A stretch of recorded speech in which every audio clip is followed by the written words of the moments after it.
ভাই কি করেন আপনি? কি খাইতেছেন ভাই? আজকে তো ঈদের দিন কি দিছে কোম্পানি আপনাদের? দেখেন না ভাই কি দিচ্ছে কোম্পানি ভাই এটা কোনো সিটি না কোনো দুধ না বা কোনো পারে কিছু করার না খাইতে ভাই কি করবেন প্রবাস জীবনে বুঝছেন প্রবাস জীবনে আজকে কিছু আর পাঠাইছেন তুমি কোনো বাংলাদেশে থাকতে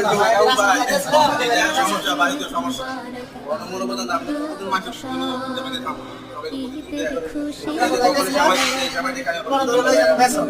বাড়িতে কথা